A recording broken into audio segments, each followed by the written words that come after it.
So please tell me that you have seen this video on YouTube. It's nuts, to say the least. Like it's nuts. This video, it made me laugh, made me sad in certain parts. It concerned me, it confused me, it educated me. Did a little bit of everything. And that's part of what makes great TV, right? But please tell me that you've watched at least some of this video so far. I've watched the entire thing. The first time I saw the first clip of it, I sat and watched the entire hour and 40 minutes of it. So there's some people who have positive thoughts on what Mehdi Hasan did. There's some people that have negative thoughts on it, saying that he's just wasting people's time and giving fuel to the wrong fire. So I say let's go ahead and get to the truth of the matter. All right. If the bottom line when it comes to me when I watched this video, there was one main prevailing thought that came to me when I watched this whole video. By the time I finished it, that thought process was, this is exactly how Donald Trump won the election. This is exactly it. The people who are debating Mehdi Hasan in this, they all had the same type of energy. They're angry, they're full of hate, they're spitting vile at stuff. Like it was just this negative, angry mentality that they all shared. And that's all I could think of when I finished this video. I'm like, that type of energy, that type of attitude, that type of anger is exactly how somebody like Donald Trump rose to the presidency. That's all I could think of. So that was the main takeaway that I got from this. There were certain parts of this video that just stood out that made me shake my head like, are we for real? Like, for instance, Mehdi Hasan, he is obviously a respectable and someone who should be respected. His education is incredible. His vocabulary is impeccable. He's obviously like people often say, "Oh, he's smart" or "she's smart." Smart means that you're able to hold a large capacity in your head at one time. A lot of information. You can just hold a lot of information. And when I'm watching Mehdi Hasan call off all these amendments, call off all kinds of years, name books and when the book was written and who it was written by, he's able to recall all this information off the top of his head. That is the definition of smart. He was incredibly polite, didn't raise his voice at people, shook everybody's hand, said, "Nice to meet you." So when I see somebody talk to this man and tell them that he's going to have to leave the country and he's not a real American, just blew me away. I understand they're on the opposite ends. Like one's a Democrat, one's a Republican, one's liberal, one's conservative. I get all that. And I understand that tensions can get kind of high, but there's got to be common ground and like you got to be respectful to folks, right? Like, especially somebody who's as esteemed and respectful as Mehdi Hasan, to see somebody say, "You're going to have to leave this country. You're not a real American." That is craziness, man. That made like my head spin. I don't know how people can think that that's cool to do in closed quarters when people aren't watching. And I definitely don't understand how people can do that when you're going to be on national television or whatever YouTube, whatever you want to call that. Something that's nationally televised, it's hard for me to be able to fathom the fact that somebody would think that it's okay to behave that way. I just can't process that. The other part, I cannot process how somebody would be on this network and they're talking about Nazis and they're like not willing to say that Nazis are bad, that Nazis are horrible. There was one guy on here. It was the guy. He was actually an immigrant himself, I believe. He had the big old crazy hat on, and Mehdi is like giving him a pass, basically like, "Hey man, I'm throwing you this alley oop, saying that Nazis are bad. Just go ahead and dunk that into the goal real quick and say, yeah, I agree with you." He would not do that. And that made my head spin and nearly blow up when I heard that. That whole conversation was crazy. This man is, Mehdi Hasan is saying, hey, Nazis are horrible. Like, you should go ahead and say that because there's millions of people who are going to see this.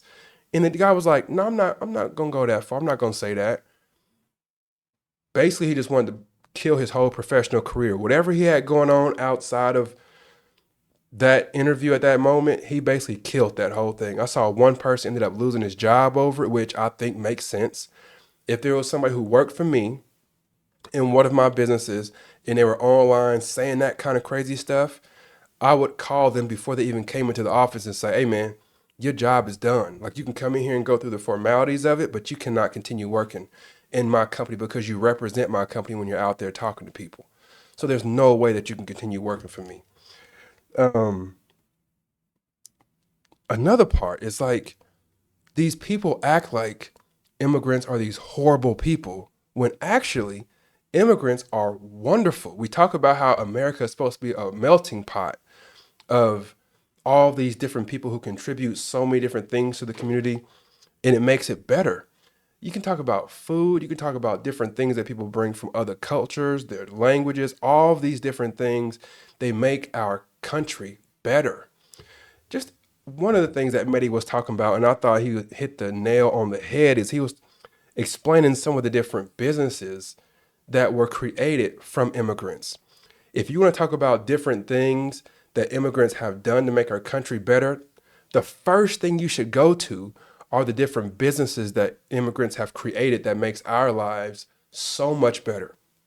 We can start with Tesla. I'm not a big Elon Musk fan. I used to be a huge Elon Musk fan, kind of like how I was once a big Hulk Hogan fan. But Tesla and all the different companies that Elon Musk has created and cultured and built, it's made our lives a lot easier, right? Google. I'm a huge Google fan. Everything I do in my businesses, everything that I do personally through tech, I use Google Suite for it. Everything. Like, I've got 120 employees, a little over 120 employees that work in my businesses. All of my employees, we have them use Google products. Google Sheets, Google Docs, all of it is Google. My phone is a Google phone.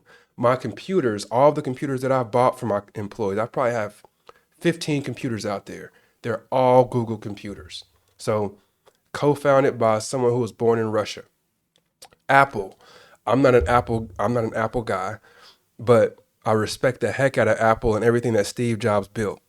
Had a Syrian immigrant dad, Steve Jobs did. So, you upset with immigrants for real when we talk about Apple, Google, and Tesla? Now let's talk about Amazon. Jeff Bezos, the co-founder, has a Cuban immigrant parent. Facebook, co-founded by a Brazilian immigrant. Yahoo, co-founded by Jerry Yang, who immigrated from Taiwan at the age of 12. eBay, WhatsApp, all these different companies. You can go and talk about Kohl's, which I'm actually going to later on today. That's kind of weird. Verizon, AT&T, JP Morgan, Boeing. I live in Wichita, Kansas. Boeing is a huge, huge company here in Wichita. So come on, man. To talk about immigrants as if they are a bad thing is just crazy to me. It will never make sense. I understand that a lot of people are upset because they feel like their children won't have the type of head start that they had when they were growing up. I understand that, but that's unfortunate. And I also understand that fair is where we bob for apples and fair is where we judge pigs and stuff. I get that. So people say, oh, it's not fair. I hear you. But we've got to do a better job of accepting the fact that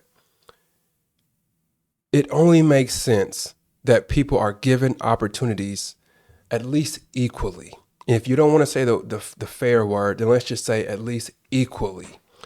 If there's a job up for grabs and I'm just as if I'm a little bit qualified or a little bit more qualified than that person over there, then I should get that job. What's going on right now and what has been going on is whoever is running the company, if their uncle or if their auntie knows this person, then it gives them more of a benefit of getting the job than me. I own some businesses myself. So if there's somebody out there who, let's say if I'm considering hiring my cousin for a job, But then there's this other guy who's over here, like let's say an older white guy, but he's more qualified than my cousin. I should hire the older white guy. That's what equal is. I know a lot of people don't want to hear the word fair, so I don't care to say the word fair, but that's what equal opportunities are.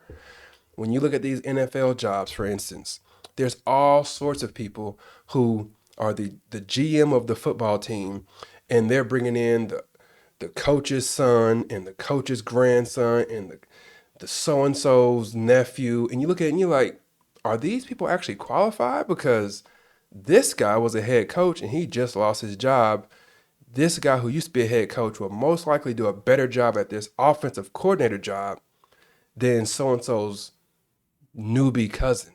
You know what I'm saying? So I don't know, man. This conversation is nuts to me. I thought Mehdi Hasan was incredibly impressive in this whole conversation.